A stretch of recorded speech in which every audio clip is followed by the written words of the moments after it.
కూరగాయలు ఏవి కొనాలన్నా రేట్ ఎక్కువ. కష్టం చేస్తున్నాం దాళ్ళకే అవుతున్నాం. రెంట్లు పెరిగినాయి, అన్ని పెరిగినాయి. ఇట్లా బతకాలి. ఇప్పుడు కష్టం చేస్తున్నాం. మేము పొద్దుగాల 4 గంటలకు వస్తాం. 2500 వేస్తామన్నారు ఒంటరి మహిళకి. అవి లేవు. పొలం పైసలు లేవు, ఏ లేవు. ఎకరానికి వేస్తా, 2 ఎకరాలకి వేస్తా అన్నాడు, అవి లేవు. ఇల్లు ఇస్తా అన్నాడు ఒంటరి వాళ్ళకి, అవి కూడా లేవు పేదోళ్ళకి. ఏం చేయాలి? గత ప్రభుత్వం ఇవ్వని విధంగా ఇప్పుడైతే ఇది ఫ్రీ బస్ ఇస్తారు కదా మరి. ఫ్రీ బస్ ఇచ్చినా ఏం లాభం? నిలబడే పోతాం. మీరు కనవాలన్నా పబ్లిక్ ఫుల్గా.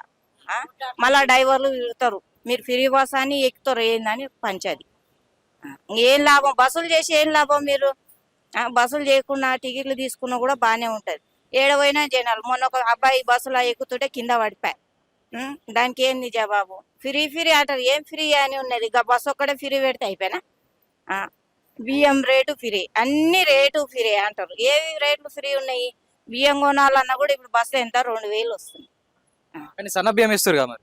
సన్న బియ్యం ఏడిస్తారు? మొత్తం ఉసుకే రాళ్ళు, అవి దొడ్డు ఉంటున్నాయి, సన్నగా ఉంటున్నాయి. ఒకటి అవి వస్తే ఇస్తాడు, అవే దొడ్డు బియ్యం కలిపి సన్న బియ్యం అంటున్నారు. ఏమి ఇస్తున్నాడు ఆయన?